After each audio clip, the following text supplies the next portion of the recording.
Jai Sri Ram, Jai Sri Ram, friends. Here we are with Bharatji. I'm so excited to have Bharatji and discuss about what really happened on the eve of the Indian Independence Day. Okay, uh, you better get to know Bharatji. He is MD of Indoi Analytics, and thank you for joining us, Bharatji, for to discuss about on this important topic, especially when India is about to celebrate the 75th anniversary of the Indian independence. And what a great way to kind of a lot of unhidden truth, isn't it? Unhidden means hidden truths. Yeah, lot of hidden truths in the whole thing. Oh, there are too many hidden truths. Yeah, please go ahead. What really happened? But before you go further, folks, I will request you, to go ahead and like and subscribe the channel Bharat Marg and press the notification bell also, so that anytime we go live, you get informed, so that you can ask any questions. I know that we recently started the live programs. Many of you may not be knowing. Okay, so click and get connected with us. Okay, and let's go to Bharatji. And Bharatji, yes, please. Uh, this is something which has been hidden from the general public of India on much before the 15th August independence. Uh, this was round about the first week of August of 1947 that Lord Mountbatten approached Mr. Jawaharlal Nehru and asked him that independence is done, and this is something which has been accepted by the parliament in uh, UK, and the Queen has given her sanction. But what is the symbol of independence? If you go back in time, the the process of handing over your kingdom, or you're handing over your country to the person who has vanquished you, used to be different in different parts of the world. Uh, in the European countries, it was way different. In the Indian subcontinent, it was way different. Uh, Mr. Jawaharlal Nehru had absolutely no clue of what was a symbol of independence. Basically, wanting independence, demanding independence was what they knew. They did not know what it actually meant to be on in the place of transfer of power, what we call transfer of power. So Mr. Mm-hmm. Jawaharlal Nehru Mm-hmm. transferred, sought Rajaji, Rajaji's intervention and his advice. He Mm-hmm. approached Rajaji, and Rajaji in turn, who was not, who had a basic idea of what transparency was, or what transfer Rajaji of was power was. Governor General then, Bharatji, Yes, he was of Madras province, or of Madras province. So not for India when as a whole, right? no, not for India as a whole, but for the Madras presidency, as it was called. And Madras presidency uh, was basically what is present day Andhra, what is some parts of present day Mysore or Mm-hmm. Karnataka, and it was a pretty large presidency. Even Karnataka and Kerala were part of it also. Yes, It yes, means yes. whole of South per That's se. what. Okay, that's where the Uh, terminology Madrasi came from, because yes, yeah, because yes. Madras, it was a whole province before it was It was. linguistically It was divided. not even Madras. It was Madrasapatnam. Madrasapatnam. So when Rajaji was approached by Mr. Jawaharlal Nehru, Rajaji in turn went and sought advice of the Dharmapuram Adinam. And the Dharmapuram Adinam is not a Brahmin, or he is not a upper caste, or a, what you would call an anti-Periyar kind of a cult. The Dharmapuram Adinam actually gave very sensible advice, saying that there are two aspects to transfer of power. One is Absolutely. the power. One is the power. The other is the responsibility. So the power is transferred from the person who is giving to the person who is taking the power by a silver staff. In Tamil, I believe it is called Dandam. The It is Gundam, called, like what the sannyasis have on the hand. yes, Okay, yes, 1 second I will interfere here if you don't mind. Okay, for the yes, people please. who don't know about Dharmapuram Adinam, okay, in South, Dharmapuram Adinam has a huge influence between the, even today, per se, as a huge influence with the people. And I remember my family was, my grandfather was working with the temple where Dharmapuram Adinam was controlling. Okay, so we were kind of personally, I can relate to it. Yeah, please go ahead. So, uh, the Dharmapuram Adhinam at that time said there are two aspects to it. One is the silver staff, which is the power, and the Mhm. silver brick, which is the responsibility of the citizens. Wow. And because Mr. Jawaharlal Nehru was absolutely clueless about what power meant or what responsibility meant, He was looking like this in the car. absolutely clueless. He was at sea. Uh, you know, so it was the silver staff was made at the Dharmapuram Adina. It was transported by a special aircraft from Chennai to Delhi, and on the 14th of August, as is reported even in the Freedom at Midnight book by Mhm. uh, Dominic Lepere and one more person who had authored the book. I'm sorry, I can't recollect the name at the moment. Uh, but it was reported even in the book, but it was because it was a semi-fictional story.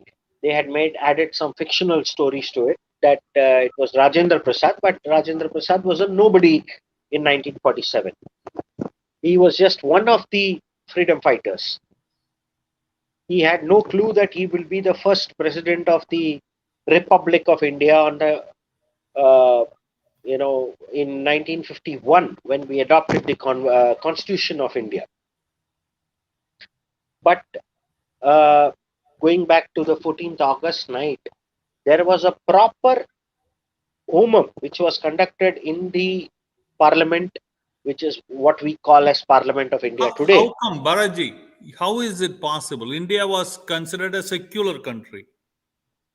No, no, we became How a they will secular do country homam only in in the, 1971. I We were mean, not a secular country in 1947. We became a secular country according to the Constitution only in 1971, during the emergency, like 1977. during Yes, the emergency period. yes, and uh, the word secular was inserted in the Constitution without the consent of the Parliament. Then what? But it is being honored by all the governments, isn't it? Even today, BJP That government is is on. no, no, that is primarily because we have this ideology, or we believe that we should respect whatever has been done, good, bad, ugly. We will respect it. But if you actually see, it was inserted. The word secular was inserted in the Constitution of India in a very sly manner, if I can use that word sly. There was no constitution, there was no parliament, consent of the parliament was not taken, there was no debate in parliament on whether to include the word secular into the constitution or not. And the worst part was it was included into the preamble of the constitution. In, adding something to our constitution is one part. Adding something into the preamble of the constitution, which is basically an act which cannot be reversed ever, is something which I hold Mrs. Indira Gandhi guilty of. Uh, I'm using a very strong language when I say I hold her guilty, but that's how it is. Now, going back to 14th August, there was a request from the to be Prime Minister of India, of independent India, because Mr. Jawaharlal Nehru was not the first Prime Minister. Mr. Mm-hmm. Jawaharlal Nehru had previously, even in the Constituent Assembly, become the Prime Minister of India. And Mr. Jawaharlal Nehru swore his allegiance to the Queen. Wow. Now, the first time that And he now took they talk oath. about so many things. That's primarily because history is distorted. See, what happens is, uh, there are wheels within wheels. If I tell a lie 1,000 times, I can ensure that you start believing it as the truth. And three Mm-hmm. generations later, that becomes the gospel truth. Absolutely. Now, on the 14th of August, it was on the request of Jawaharlal Nehru that the Dharmapuram Adhinam came to Delhi, and before the stroke of midnight, when he made that speech, the tryst with destiny and all that which he spoke, which Mm-hmm. was just words because he never drafted his speech. Right. Now, Lord Mountbatten, for the first time in the history of uh, the United Kingdom's might, if I can say that word, Mm-hmm. was bare feet in Parliament, what we call Parliament, and back then it was the presidential, it was the governor's house, Mm-hmm. was bare feet in a yagna, or in Tamil, what we say So as, the Havan uh, happened, Havan yes, happened it was inside a the proper parliament. Havan. It happened in the central hall of the Parliament. A Havan happened. Lord Mountbatten, in his bare feet, handed over the Dandam to the first Prime Minister of independent India, Mr. Jawaharlal Nehru. He also handed over the brick, which was a symbol of responsibility of 30 crore Indians, which was our population back then. And it was Mr. Jawaharlal Nehru who swore when he accepted the Dandam and the brick, saying that Mm-hmm. I am responsible for 30 crore Indians' well being, and I accept the responsibility. Mm-hmm. The symbol of uh, independence, as if I have to use the word very loosely, Mm-hmm. the symbol of responsibility was the Dandam. Now, Right. after the swearing in and after his famous speech and after all the hullabaloo, Mm-hmm. the Dandam is till today, Mm-hmm. it is at the Dharmapuram Adhinam. Why they returned it back if that is true? Why don't they keep it in Delhi? Uh, because Mr. Nehru did not want to be associated with the Hindu religion, or he did not want to be seen as a follower of the Hindu religion, is what I surmise. Again, this is a supposition. I don't hold him responsible. And the photo on the screen is the sole photo which is available in public. There are many more photographs which have been kept away from the Indian public and the citizens of the world for whatever reason. I cannot go into the reason, but I have access to this photograph thanks to a very dear friend of mine Mm-hmm. who shared the photograph about a year and a half back. And Now, thanks to you for sharing this photo with Bharat no, Marg. no, this is for the world to know. This is for the world to know how Mr. Jawaharlal Nehru A- used Absolutely.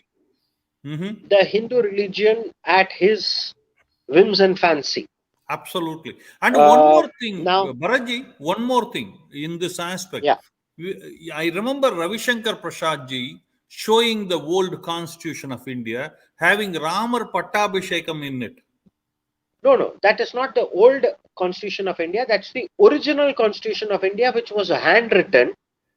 And even today, that original Constitution of India is still available for public view. Then why do they Uh, don't put it in the regular constitution? What stops the Hindutva that's of the because government? of the insertion of the word called secular. Means if That somebody was, can insert it, somebody can remove it too, right? unfortunately, that's not true. Uh, Insertion happened because of a constitutional mishap, which was absolutely unconstitutional to begin with. But for whatever it is, it happened. Now, to safeguard that it never happens, there were so many safeguards put in place that we are unable to remove what was fraudulently imposed upon us, which is the word secular. And I choose words very carefully. Hmm. It was fraudulently imposed upon us. Uh, for the last 5,000 years of the Sanatani civilization, there has been no proof that a Hindu king annexed or kind of took over a Muslim country and forced Hindu religion on the subject. Is there any proof of any such thing? No. No. But the reverse is not true. True. Nobody knows who was the first Muslim to enter India. You know, the biggest lie going around the world is Vasco da Gama discovered America, discovered India, blah, blah, blah.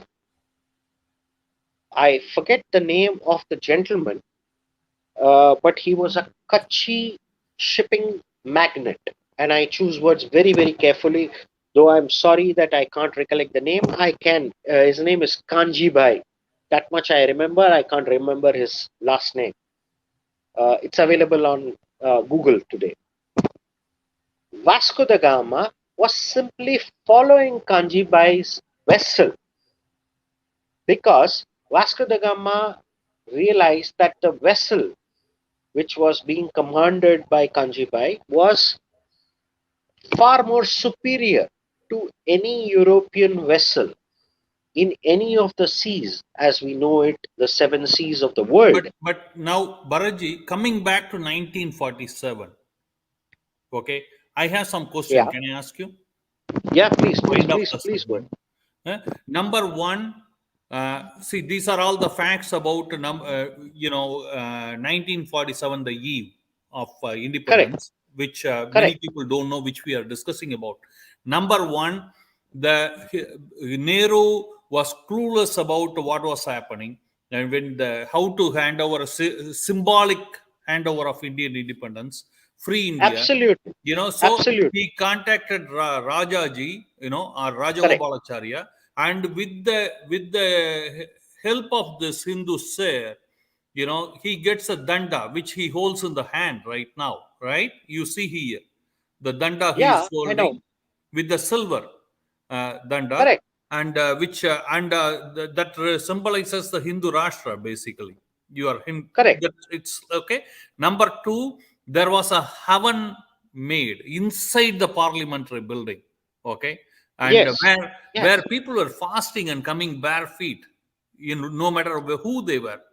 Is that right? absolutely. That's a Yes, number all two. the representatives, all the member of parliaments on that day, whether they were Sikh or Parsis or Muslims or Hindus or Buddhists, Everybody were all coming. were bare feet. Yes, all were Absolutely. bare feet, and every person was actively participating in the Havan for India. For The India. Havan was conducted on the premise or on the excuse that this is for the well-being of the citizens of India in the coming times. Absolutely. And like you said, on the original Constitution of India, there is Ramar Pattabhishekam for picture. It was hand printed. It was hand drawn. Yeah, and it is still available for public display to Yes, see it any is. time. It is. Okay, Yes, and uh, it is. and India was never a secular country because it was not part of the Constitution till it was illegally forced by We were Congress in not 19. secular just in word. We were not secular just in word because much before what was so called as democracy, or what is called as a parliamentary system, or what we adopted as a Westminster form of governance, we were secular to begin with. Absolutely, The general of Shivaji's army was a Muslim. absolutely, So and our secularism goes back to the 17th century, 18th century. absolutely, Bharatji. Thank you for sharing such a Oh, valuable. please. Sir, It is my pleasure. with the viewers, I highly appreciate it for what you are doing, and I am saying you folks, big thanks to Bharatji for going through this. And before we close the event, folks, do know that Bharat Marg does free Sanskrit classes for everybody, no age restrictions. Anybody can join. Do know that till we don't have our Sanskrit and Sanskriti, we don't have our desh and dharma. You can complain anybody but you, okay, but you have to see the person in the mirror, okay. And also do know that you can become a member of Bharat Marg now for and you can do your pujas like Go Seva, Godan. In fact, we are going to do a video on 4Gs, how anybody can be a good practicing Hindu very easily. Okay, and so Jude, just to get connected with Bharat Marg and stay connected. And wanted to say thank you for Bharatji for in this Thank occasion. you. Thank you. Hare Krishna, Hare Thank you. Krishna. Thank Hare you for Krishna. Hare wonderful Krishna. information. Jai Hind. Jai Hind. Jai Jai Hind. Hind. Thank you. Thank you. 1 second, Bharatji. Yes. Uh, yeah, Savita Pandeji is saying Jai Sri Ram to you. Thank Oh, you. Jai Shri Ram. What an Jai Shri incredible Ram. Thank you. information. Thank you. Thank you. Thank you. Hare Thank Krishna. you. Thank you.